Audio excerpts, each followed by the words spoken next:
এবার কানাডা পাল্টা প্রতিশোধ নিল, যেটাকে ইংরেজিতে বলে টিট ফর ট্যাট, অর্থাৎ বাংলা হচ্ছে ঢিল মারলে পাটকেলটি খেতে হয়।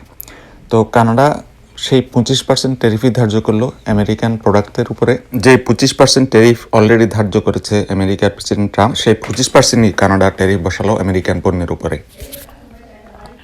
এর আগে বিভিন্নভাবে ট্রাম্প এই 25% ট্যারিফের কথা বললেও আনুষ্ঠানিকভাবে ঘোষণা দেননি।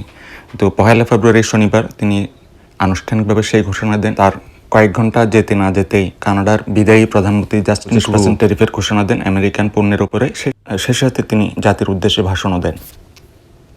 155 বিলিয়ন আমেরিকান গুডস বা আমেরিকান পণ্যের উপর এই ট্যারিফটা ধার্য করা হবে।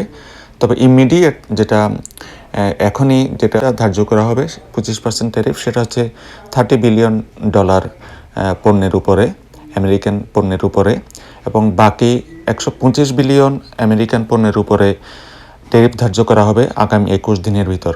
21 দিন এই জন্য দেওয়া হচ্ছে যাতে করে যে সমস্ত ক্যানাডিয়ান কোম্পানি এবং সাপ্লাই চেইনগুলো এই সমস্ত পণ্য ডিল করে, তারা যাতে একটা অল্টারনেটিভ বাজার খুঁজে পায়, সেজন্য তাদেরকে 21 দিন সময় দেওয়া হচ্ছে। এছাড়া কানাডার অন্টারিও প্রিমিয়ার ডগ ফুড আরেকটা ঘোষণা দিয়েছেন একই দিনই।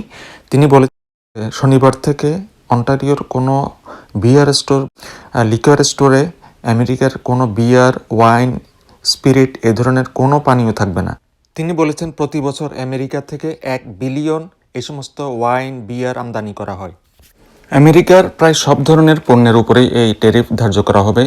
তন্মধ্যে আমেরিকার যে সমস্ত বিয়ার, ওয়াইন কানাডা আমদানি করে সেগুলো তো আছেই।